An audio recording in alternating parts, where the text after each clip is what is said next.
Silver Echo, le podcast, vous présente Parole d'experts, un podcast enregistré lors du Festival international Silver Echo Bien Vieillir 2023 au Palais des Festivals de Cannes. Cet épisode est consacré au Gérontopole, avec la participation de Valérie Bernat, directrice générale du Gérontopole des Pays de la Loire, Myrtille Dubois-Danguin, responsable développement et partenariat du Gérontopole Nouvelle-Aquitaine, et Isabelle Dufour, déléguée générale de Gérondif.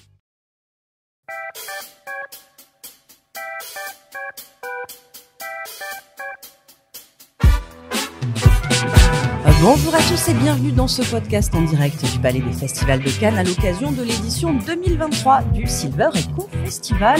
Et nous sommes en public, vous, les petits bruits. Nous allons nous intéresser au réseau national des Gérontopoles pour comprendre comment bien vieillir en région. Avec moi, Valérie Bernat du Gérontopole Pays de Loire, Myrtille Dubois-Danguin, celui de la Nouvelle-Aquitaine, et Isabelle Dufour pour le Gérondif, c'est le Gérontopole d'Île-de-France. Alors pour commencer, une rapide présentation, mesdames, de vos spécificités aux unes et aux autres. Qui veut commencer à présenter son Gérontopole ? Valérie qui fait signe à Isabelle. Allez, c'est Valérie. Donc je me lance. Gérontopole des Pays de la Loire a une spécificité. Déjà, juste avant de parler de spécificité, pour rappeler qu'il y a eu un cahier des charges des Gérontopoles et qu'on a quand même aujourd'hui une ligne de conduite ensemble et des grandes orientations que l'on partage. Voilà. Le Gérontopole des Pays de la Loire, 13 ans maintenant. Comment je pourrais le décrire ? Un Gérontopole, en tout cas au Pays de la Loire, c'est rien sans ses 220 adhérents. Donc 220 adhérents à la fois institutionnels, caisses de retraite, entrepreneurs, grandes entreprises, économie sociale et solidaire, lucrative. Et puis, on peut rien faire sans les usagers. Donc, on se fait challenger au quotidien les innovations, les idées, voire même, ils créent eux-mêmes des appels à solutions en disant « voilà nos besoins » et on veut que demain, des entreprises, des solutions, quelles qu'elles soient, puissent y répondre. Donc, à vous de jouer. J'en profite, je vous garde encore un instant, peut-être une petite définition de ce qu'est un Gérontopole. Ça, je me suis amusée. Alors là, je vais reprendre ce que dit l'ancien président du Gérontopole des Pays de la Loire, le docteur Vincent Ouldaoudia, un agitateur d'idées, un accélérateur d'action. C'est une belle définition, en effet. Isabelle Dufour pour le Gérondif. Le Gérontopole d'Île-de-France est un peu plus récent. Il a 7 ans, donc il commence à atteindre l'âge de raison. Il a été créé par la volonté de l'ARS Île-de-France qui a missionné la PHP, l'assistance publique hôpitaux de Paris, qui est le CHU d'Île-de-France, pour s'ouvrir à son territoire et avec l'ensemble des partenaires territoriaux, de concevoir un Gérontopole qui ne se substituerait pas aux structures qui existent déjà et qui, au nom du principe de subsidiarité, proposerait de faire ensemble mieux que ce que chacun faisait dans son coin. Merci. Myrtille Dubois-Danguin pour le Gérontopole de Nouvelle-Aquitaine. Alors, nous sommes le bébé, puisque nous avons 2 ans. En fait, on n'est pas vraiment si jeune que ça, parce que nous sommes un groupement d'intérêt public financé par l'ARS et par la région, mais qui prend la place d'un autre GIP qui existait déjà depuis 2009, donc Autonome Lab. Donc, Autonome Lab a réalisé des tas de choses et nous sommes dans la continuité. Voilà. Donc, mais en termes de Gérontopole, nous avons 2 ans. Merci beaucoup. Valérie le disait, la citait donc son ancien président. Mais est-ce qu'on pourrait revenir sur une définition peut-être un peu plus pratique de ce qu'est un Gérontopole et de ce que ce n'est pas aussi, pour savoir un peu cadrer les choses. Quels sont ces domaines d'action, ces leviers d'action ? Qui veut ? Myrtille, à vous la parole. Ce que nous sommes un facilitateur. Voilà. Nous sommes un chef d'orchestre. C'est-à-dire que jusqu'à présent, tout le monde veut créer sa petite musique de nuit dans son coin. Nous avions des duos, des trios, des quatuors, et chacun y allait de son instrument et de sa partition. Aujourd'hui, on essaie de faire monter tout le monde sur scène et de globalement jouer un peu la même musique. Voilà. Donc nous, on n'est pas là pour faire, puisque ce sont les acteurs de terrain qui font. On est là pour les aider, pour leur faciliter l'accès aux subventions, l'accès à des expérimentations, l'accès à des études, l'accès à des partenaires, etc., etc. Ce que nous ne sommes pas des financeurs, parce que souvent, on pense que justement, le Gérontopole va pouvoir financer des projets, on peut pas faire le commercial à la place des entreprises, par exemple. On va les aider, on va faciliter, mais voilà, on n'est pas là pour faire à la place d'eux. Vous savez mettre en relation les bons acteurs ensemble? Alors écoutez, c'est une question personnelle puisque c'est mon travail à moi au sein du Gérontopole. Je ne suis pas la directrice. La directrice, c'est Muriel Bouin qui est partie au Canada pour un projet européen.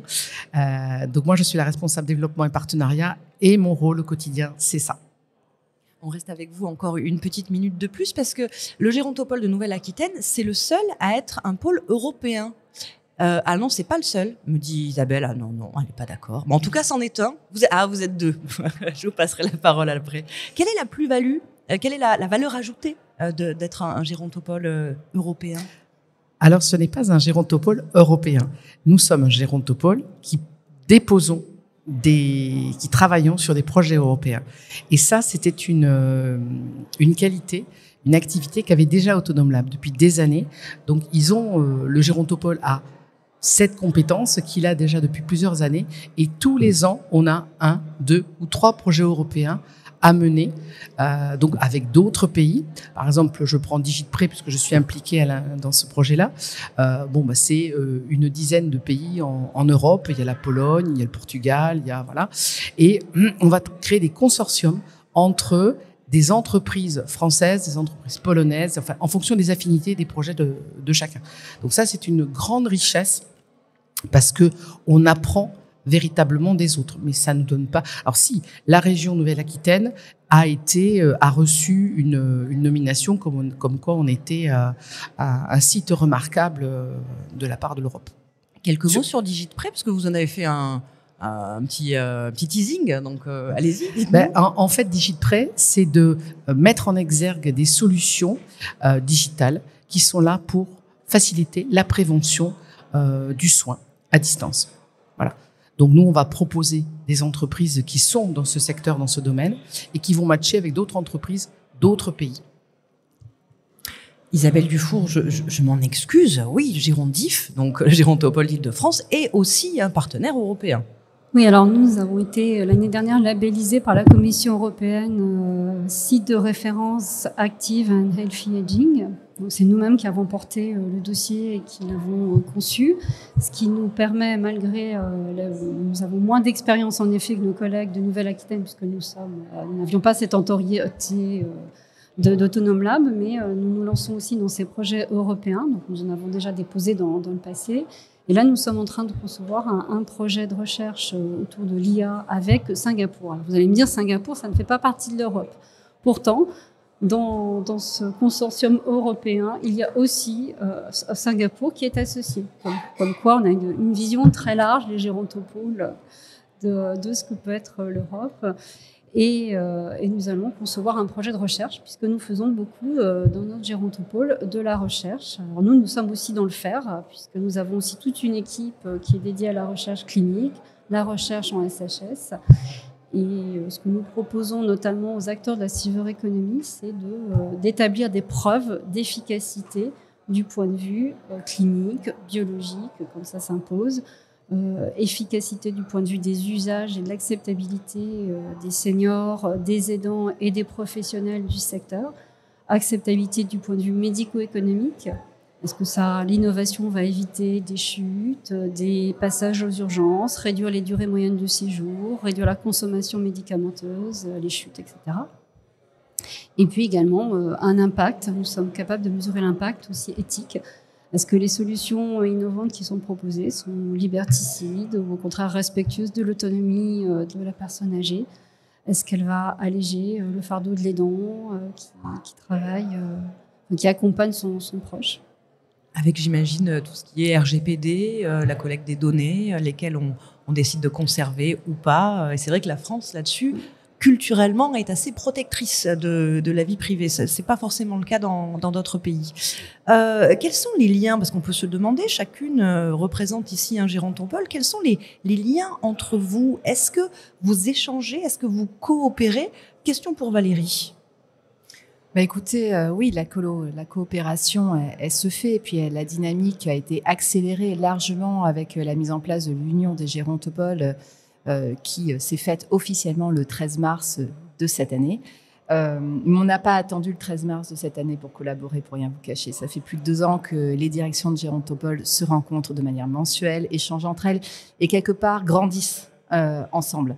Il y a des actions que je n'aurais pas mises en place si je n'avais pas su que le Gérondif y était allé, des liens avec des partenaires que je n'aurais pas pu créer si la Nouvelle-Aquitaine n'était pas précurseur, etc., etc. Et des exemples, j'en ai, j'ai envie de dire, tous les jours. Donc, on apprend des autres et Myrtille, tu disais très très bien, mais au-delà de ça, on apprend de nos partenaires, mais on apprend aussi beaucoup entre nous, parce que quelque part, on a les mêmes missions. Donc c'est important d'écouter les autres et c'est important de grandir. Évidemment, on a créé des projets ensemble, au-delà de se voir grandir et de s'entraider.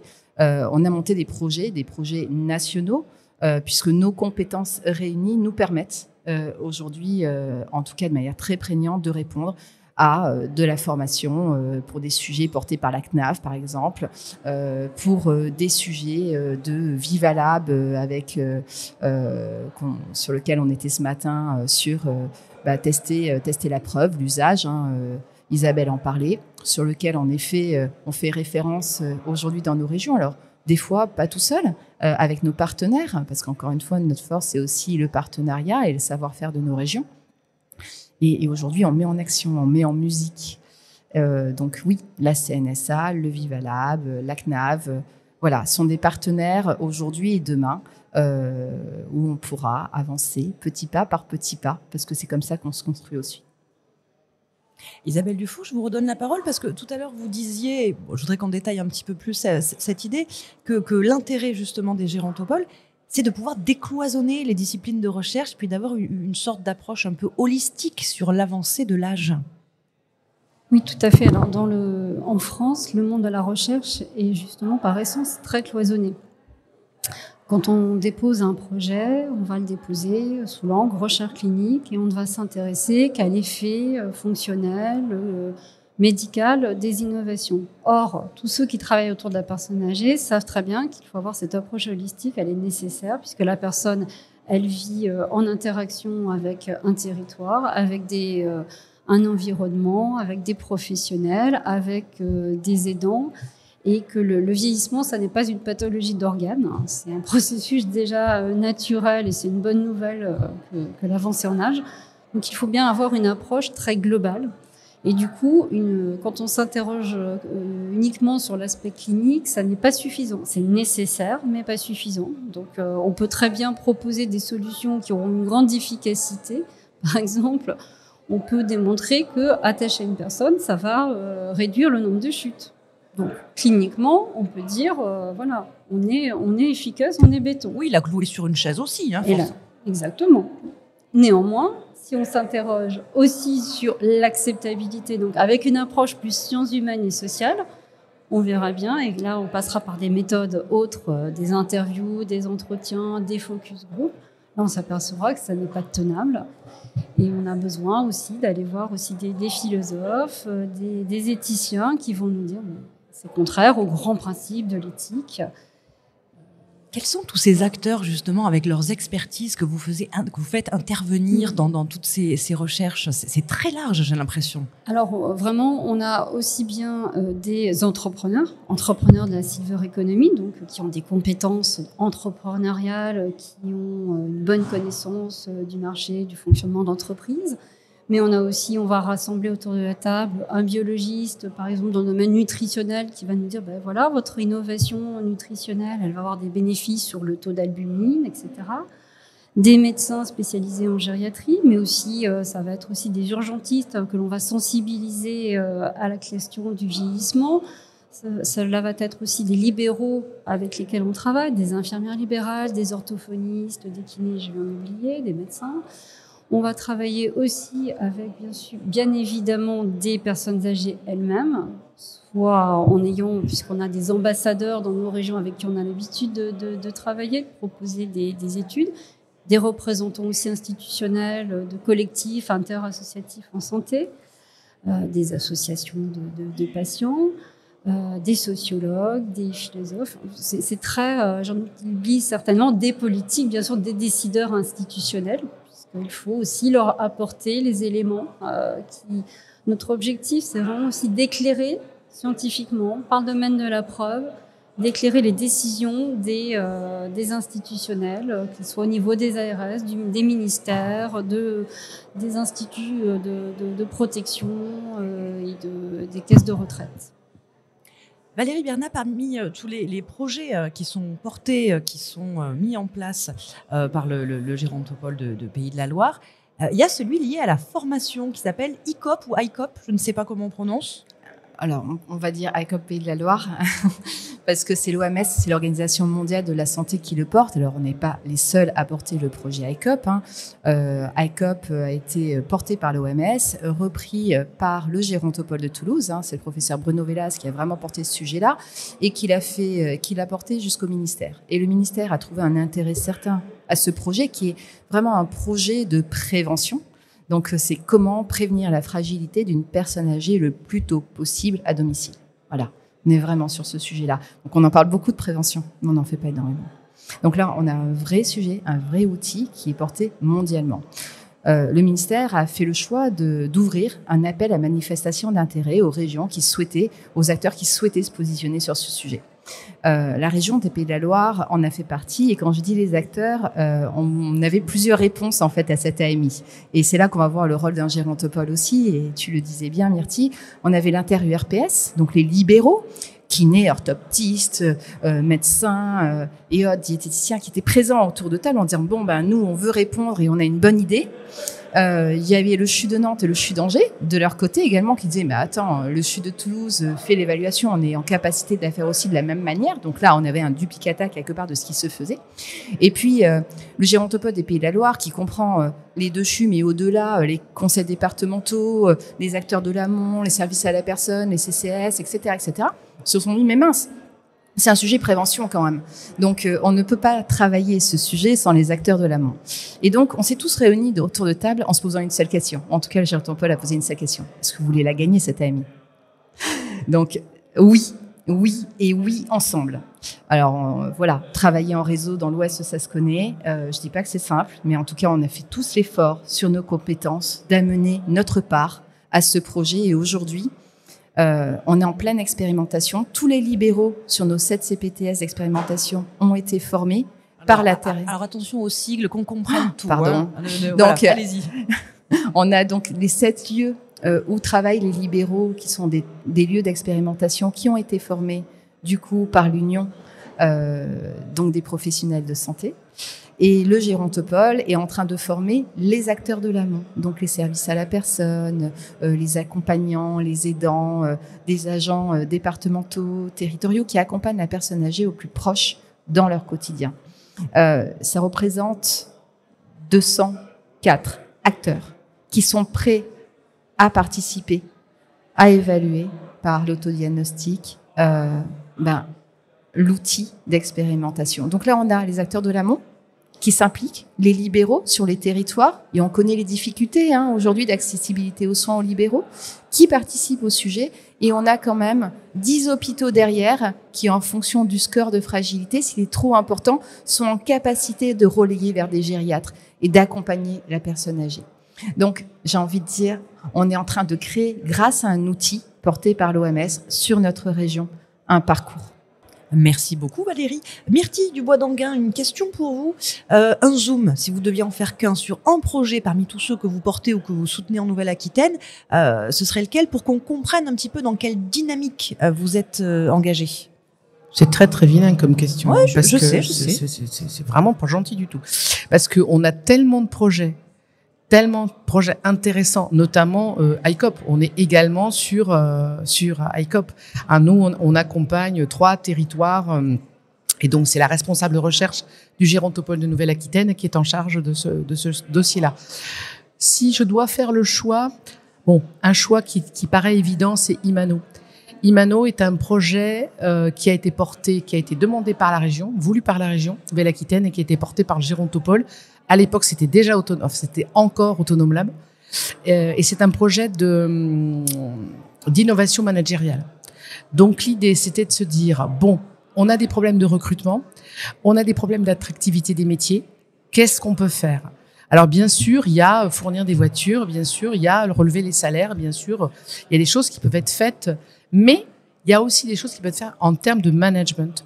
Et donc, on a proposé à des entreprises de l'aide à domicile, donc des publics, des privés et des associatifs. C'est ça qui est très, très intéressant, c'est que là, on a eu vraiment tous les profils, tous les positionnements. Et on leur dit, voilà, est-ce que vous voulez participer ? Il y en a 14 qui ont dit, OK, on y va. Donc, parmi les projets qui étaient proposés, il y avait la méthode Montessori, il y avait la méthode Burzorg, il y avait la méthode plurielle, il y avait le lean management. Et la dernière, je l'oublie tout le temps, je l'oublie encore. Enfin, on leur a dit, voilà, en fonction de ce que vous êtes, de la manière dont vous travaillez, de votre territoire, quelle est la méthode que vous voulez utiliser. Certains se sont contentés d'une, d'autres se sont lancés vers deux. Au final, ça a été une vraie belle réussite. Sur les 14, il y en a 13 qui ont dit c'est merveilleux, c'est formidable. Il y en a qu'un qui n'a pas véritablement trouvé son compte dans ce projet-là. Donc, on a eu des fonds qui nous ont été donnés depuis par la CNSA pour créer un livre blanc, un livre d'essaimage, un kit d'essaimage, voilà, qui va permettre après à d'autres territoires, pas forcément qu'en Nouvelle-Aquitaine d'ailleurs, de s'emparer de ce projet-là. La difficulté, c'est les fonds, parce que tout le monde veut y aller. Moi qui parcours beaucoup le territoire néo-aquitain, plein de gens me disent ouais, non, on veut le faire. Mais il faut bien sûr des formateurs. Et ces formateurs, ils doivent être payés, ils doivent être encadrés. Et là, c'est la difficulté. Donc là, aujourd'hui, on est prêt à essaimer. Voilà, il faut trouver quelques menus monnaies. L'appel est lancé. Isabelle Dufour, pour le Gérondif, pareil, si vous deviez sélectionner un projet, quelque chose d'un peu parlant, peut-être qui vient de se différencier de vos collègues. Je présenterai le projet Solidage que nous avons conçu au sein du Gérontopôle, qui a été financé par l'ensemble des départements via les conférences des financeurs, départements franciliens bien évidemment, et de même que par la CNAV Île-de-France. C'est un projet de création avec les seniors eux-mêmes, des créations de contenu de prévention. Donc c'est-à-dire du contenu de prévention. Alors les messages. Alors nous avons travaillé avec à la fois des experts de la marche, de la nutrition, de l'aménagement du domicile, qui ont travaillé avec des seniors eux-mêmes, qui avaient été recrutés par les départements via notamment les associations, parce qu'on voulait vraiment que ce soit des personnes qui sont parfois un peu éloignées des circuits de prévention habituels, de l'information qu'ils peuvent avoir. Donc c'était des personnes qui ont été sélectionnées par exemple les petits frères des pauvres, donc qui étaient vraiment plutôt précaires, etc. Et avec nos équipes et une équipe de communicants, un cabinet, ils ont élaboré ensemble des messages, ils ont fait le choix des thématiques sur lesquelles ils souhaiteraient travailler, ils ont choisi les mots et également les images. Et par exemple, ils nous ont surpris puisqu'ils nous ont dit, en fait, par exemple, vous n'osez pas parler de la chute. Souvent, vous utilisez des mots tels que la préservation de l'équilibre, vous êtes dans l'euphémisme et tout. Nous, c'est notre peur première. Donc, allez-y, n'ayez pas peur, dites-nous la chute. Nous, on n'a pas peur des mots. On n'est pas dans cette génération, on édulcore les choses. Ensuite, sur les images, ils nous ont dit, en fait, il ne faut pas nous présenter des visages trop réalistes parce qu'ils nous ont viré des couvertures, les visages, parce qu'ils disaient, voilà, soit la personne, elle va sembler trop jeune, plus en forme que nous. Ça va nous complexer. Nous, on n'arrivera pas à être à ce niveau. Inversement, vous allez nous en présenter une qui va être beaucoup plus dépendante que nous. C'est repoussoir. Ensuite, voilà, il y a une diversité culturelle d'origine en Île-de-France. Donc, difficile de se projeter sur telle ou telle image d'un senior auquel on ne ressemble pas. Ensuite, donc ils ont élaboré toute une campagne de prévention qui se retrouve à la fois sous forme de livrets téléchargeables, d'affiches. Il y a depuis 1 an, il y a des petits podcasts et des petites vidéos qui circulent pour aussi toucher les autres générations, puisque ils ont aussi travaillé sur l'agisme. Et là, c'était la prévention de la stigmatisation liée à l'âge. Toutes les discriminations que l'on peut faire subir aux personnes en raison de leur âge, eh bien, ça a été travaillé aussi avec des plus jeunes. des plus jeunes qui sont venus échanger avec eux.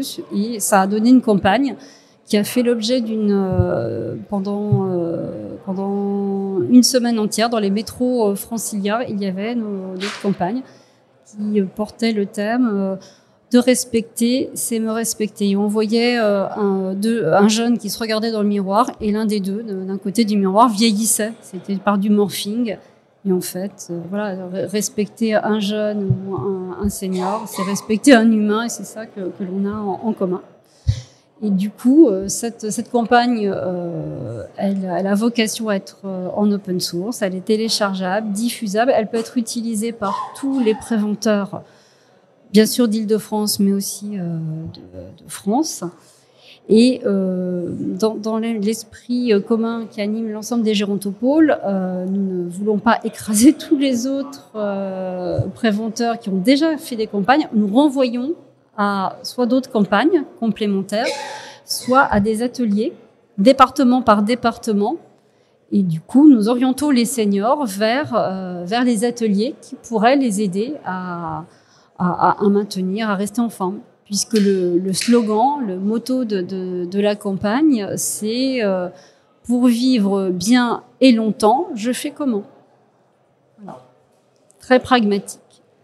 Merci beaucoup. Alors c'est vrai que vous le disiez, le regard de la société sur les personnes âgées a changé, le regard elle-même change. Il n'y a pas un senior en fait. Il y a ceux qui sont actifs parce qu'on dit à partir de 50 ans et plus, on est aussi une catégorie senior. Or on est encore actif. Il y a la ville, il y a la campagne, il y a ceux qui sont dépendants, ceux qui le sont pas.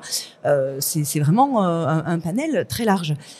Durant ces 2 jours de Silver Eco Festival, j'ai entendu parler de nombreuses innovations dans tous les sens qui font leur apparition dans ce secteur. D'après vous, puisque vous êtes quand même très connectés à ce qui se fait, chacune d'entre vous, est-ce que vous aviez noté une innovation, soit remarquée dans ce salon, soit remarquée dans le cadre de vos fonctions, qui, à votre avis, va faire la différence ? À laquelle vous croyez particulièrement. Qui a envie de commencer ? On est vraiment sur la fin du podcast, donc rapidement. Hein. Myrtille, allez, je vous donne la parole. Il y en a tellement que ça va être difficile de choisir. Mais je vais parler d'une que j'ai vue hier. Voilà, comme ça, c'est lié au salon. C'est la société Happy Résidence qui propose de belles résidences seniors. Alors, vous allez me dire, c'est pas très original, des résidences seniors. Mais des résidences seniors qui sont destinées à des revenus moyens. Et jusqu'à présent, il y avait tout ce qu'il fallait pour les revenus élevés. Donc là, vous avez une liste de noms assez incroyable. Vous avez des résidences autonomie qui étaient là pour les personnes qui avaient des moyens, qui étaient économiquement fragiles. Mais par contre, au milieu, il n'y avait rien. Voilà. Et là, c'est quelque chose qui est particulièrement bien pensé. Moi, je suis une ancienne du marketing. Donc, ma première partie de vie professionnelle, j'étais dans le marketing. Donc, j'ai encore ce réflexe-là de me dire, il y a un marché, il faut une solution qui corresponde au marché. Et là, ce que je voyais au quotidien, eh bien, c'était ce manque. Donc, cette innovation-là m'a beaucoup plu. D'ailleurs, je suis contente, elle a remporté un prix hier soir. Mais bon, après, il pourrait y en avoir plein d'autres. Merci beaucoup. Valérie Bernard, pour le Gérontopole Pays de la Loire, une innovation qui a retenu votre attention. Ouais, c'est difficile de répondre. Plus qu'une innovation, c'est plus une thématique ou une problématique. Le sujet de la continence est un sujet qui est abordé, plus ou moins, mais qui est un vrai sujet aujourd'hui chez les personnes âgées, à la fois au domicile, en résidence ou en EHPAD. Et moi, je suis toujours choquée de voir qu'on puisse encore changer des personnes régulièrement alors qu'elles sont en train de dormir, qu'on est en pleine nuit et qu'on peut briser un sommeil de manière régulière. Et pour moi, c'est percutant. C'est percutant parce que c'est le bien-être au final qu'on touche. Tu parlais d'éthique tout à l'heure, Isabelle. Pour moi, ça, c'est de vrais challenges éthiques que l'on a à relever tous ensemble. Donc, des technologies qui permettent, et ça existe, on est en train de les développer. Il y a pas mal d'entrepreneurs sur le sujet qui permettent de détecter, du coup, de l'humidité à des moments et donc prévenir quelque part qu'il faut changer la personne à un moment donné et non pas de manière régulière parce qu'on doit le faire. J'ai envie de dire pour le bien-être de chacun, ça me paraît, en tout cas, un développement primordial sur lequel tout un chacun devrait se poser pour le bien-être des personnes, mais aussi pour le bien-être des soignants, parce que on n'en parle pas, mais les professionnels de santé sont du coup dans l'obligation de faire leur travail et de pratiquer ces changements. Voilà, j'en parle, mais aussi pour aussi pour le quotidien, parce qu'une personne âgée qui est incontinente, que ce soit incontinence urinaire et fécale, excusez-moi, hein, il est midi passé, mais néanmoins c'est important d'en parler, ça crée l'isolement. Et quand on crée l'isolement, on n'a plus envie de sortir, on a peur de sortir. Et ça c'est, j'ai envie de dire, c'est quelque part un peu le début de la fin. Oui, on parle d'innovation parfois très complexe, mais là on touche à quelque chose de très concret et essentiel. Isabelle Dufour, pour vous, une innovation qui va faire la différence dans les temps à venir? De manière très complémentaire avec ce que Valérie vient de dire, une innovation très simple qui est c'était le coup de cœur de mon jury innovation et produits. C'est une brosse à dents qui permet de maintenir l'autonomie dans le brossage des dents, qui a un manche rigide, assez épais, et qui permet d'un seul geste, par exemple de la gauche vers la droite, de nettoyer toutes les dents du haut, puis après, dans un deuxième geste, toutes les dents du bas. Et ça renvoie aussi à une autre problématique de santé publique importante, c'est la santé bucco-dentaire. On n'en parle pas souvent, mais c'est majeur pour les personnes âgées, parce qu'on développe tout un tas de plans de lutte contre la dénutrition, et la santé bucco-dentaire, c'est totalement lié à cela. On est parfois étonné de voir des personnes qui sont très agitées, qui ne sont plus forcément communicantes. Elles sont très agitées parce qu'en fait elles ont mal aux dents et que personne n'a pensé à aller vérifier l'état de leurs dents, et qu'elles vivent avec on connaît tous la souffrance que génèrent des maux de dents. Peut-être que la personne qui est très agitée, on dira alors c'est son Alzheimer qui avance, elle est démente, elle peut être violente, agitée, et tout le monde la stigmatise. Si on s'était posé quelques minutes pour voir son état bucco-dentaire, peut-être qu'on aurait déterminé une cause à laquelle on aurait pu apporter une solution. Et puis ça permet aussi d'aider cette solution que j'ai vue, cette brosse à dents, de rendre plus facile le travail des aidants. Et c'est vrai qu'on a une attention particulière sur ce travail des aidants, qui même parfois n'ont pas une mobilité très phénoménale quand c'est le conjoint. Donc voilà, pour moi ce genre d'innovation. Il n'y a pas que de la technologie, il y a aussi ces petites innovations du quotidien qui peuvent avoir des bénéfices très larges, aussi sur l'estime de soi. Oui, c'est l'occasion aussi de parler de l'estime de soi, parce que quand on a un mauvais état dentaire, quand on a parfois certains, parce qu'ils n'ont pas de prothèse adaptée bien à leur bouche, leurs lèvres, du coup, perdent quand même l'estime de soi. Quand on va voir le grand-père qui n'a plus de dents, ça renvoie une image négative. Donc on voit que derrière une innovation purement matérielle, ça renvoie à plein d'enjeux qui sont aussi les nôtres, nos combats dans les gérontopoles. Et ce sera le mot de la fin. Merci beaucoup.